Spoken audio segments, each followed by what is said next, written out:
Hi friends, இன்றைக்கி நாங்கள் எங்கே வந்திருக்கோம்னா தியாகராஜ சுவாமி திருக்கோவிலுக்கு தான் வந்திருக்கோம். ஏன்னா 63ன்றதுனால பார்க்கலான்னு வந்திருக்கோம். நாங்கள் வரும்போது சுவாமி கோபுரவாசல் வெளியே வந்துட்டாங்க.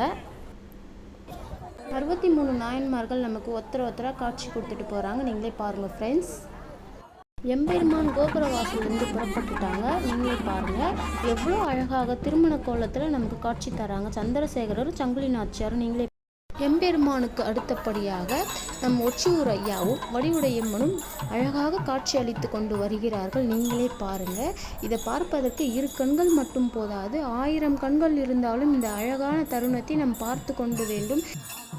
சிவத்தொண்டர்கள் எல்லாருமே அனைவருமே சுவாமியை எப்படியெல்லாம் தூக்கி கொண்டு நம் தோள்பட்டையில் தூக்கி கொண்டு சுமந்து கொண்டு எவ்வளோ அழகாக ஆட்டி குலுக்கி சுவாமிக்கு காட்சி கொடுக்கிறார்கள். நீங்களே பாருங்கள். இவர்கள் முன்னாடி சைவ சமய குறவர் நால்வரும் சுவாமியை பார்த்தபடியே காட்சி கொடுக்குறாங்க. எம்பெருமானுக்கு முன்னாடி சிவனடியார்கள் அனைவருமே வருகிறார்கள். குட்டி ரங்கராட்டினத்தை பார்த்துட்டு ஒரே அடம். 63 நாயன்மார்கள் இரவு பொழுதன்று கோவிலை நோக்கி அழகாக வருகிறார்கள். எம்பெருமான் கோவிலுக்குள்ளே வருவதற்காக எவ்வளோ அழகான கைலாய வாத்தியத்துடன் மேலதாளங்கள் முழங்க எவ்வளோ அழகாக நமக்கு உள்ளே வந்து காட்சி கொடுக்கிறார்கள். நீங்களே பாருங்கள் ஃப்ரெண்ட்ஸ்.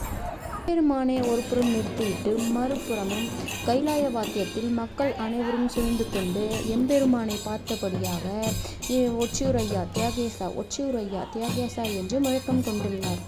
எம்பெருமானுக்காக சிவத்தொண்டர்கள் எப்படியெல்லாம் கைலாய வாத்தியத்தை முழங்கிக் கொண்டிருக்கிறார்கள். நீங்களே பாருங்கள். எம்பெருமானுக்காக கைலாய வாத்தியம் எப்படியெல்லாம் நம் சிவபக்தர்கள் அடித்து கொண்டிருக்கிறார்கள் அதை பாருங்கள்.